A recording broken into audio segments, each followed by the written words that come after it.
வந்து பாவம் வந்து எப்படி நுழைய ஆரம்பிக்குது அப்படின்னு பார்க்கும்போது ஆதாம் ஏவாளுக்கு வந்து பிசாசானவன் வஞ்சித்து என்ன பண்ணுறான், அந்த பாவத்தை செய்ய அவன் தூண்டுறான். அதனால தான் இப்போ நான் என்ன சொல்ல வரேன்னா, பாவத்தை மேற்கொள்கிறது நம்மளுக்கு கடினம், பாவத்தை விட்டு நம்ம விலகி தான் போகலாம். ஆனால் பாவத்தை தூண்டுகிற சாத்தானை என்ன பண்ண சொல்லியிருக்குது வேதமானது, நம்ம மேற்கொள்ளணும்னு சொல்லியிருக்குது. அதே தான் ஆண்டவராக இயேசு கிறிஸ்து அநேக இடத்துல அவர் சொல்றாரு, பிசாசை என்ன பண்ணு, நீ கடிந்து கொள்ளுன்னு அவர் சொல்றாரு. பிசாசை நீ எதிர்த்து நில்லுன்னு ஆண்டவர் சொல்றாரு. அதுக்கு நான் ஆதாரமான வசனத்தை உங்களுக்கு நான் சொல்றேன். 2 தீமோத்தேயு 2:22 பாலியத்துக்குரிய இச்சைகளுக்கு நீ விலகி ஓடி அப்படின்னு ஒரு வசனம் இருக்கு. பாலியத்துக்குரிய இச்சை வேற, அப்படிப்பட்ட இச்சை தான் ரொம்ப மோசமான இச்சையா இருக்கு. இன்னைக்கு நம்ம உள்ளங்கையில நம்மளுக்கு ஃபோன் வந்துருச்சு. அந்த ஃபோன்ல ஏகப்பட்ட பாவங்கள் இச்சைகள் வந்து நம்மளுக்கு கண்ணு முன்னாடி, நம்ம அதை எதிர்பார்த்திருக்க மாட்டோம்.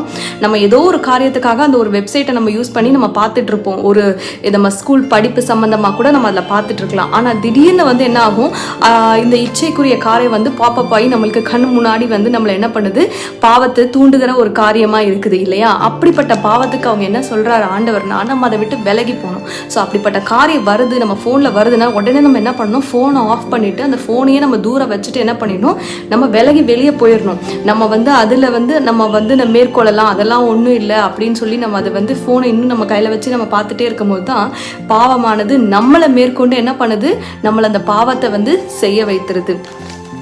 இன்னொரு வசனத்தை நான் எடுத்து காட்டுறேன். எபிரேயர் 12:1 பாருங்க, நம்மை சுற்றி நெருக்கி நிற்கிற பாவத்தை தள்ளிவிட்டு நமக்கு நியமிக்கிற ஓட்டத்தை பொறுமையோடு ஓட வேண்டும் அப்படின்னு சொல்லி ஒரு வசனம் இருக்கும். ஸோ இந்த வசனத்துலேருந்து நான் நடுப்பகுதி எடுத்து தான் நான் வாசித்திருக்கிறேன். அது முழுமையான வசனத்தை நீங்கள் எடுத்து வாசித்து பாருங்கள்.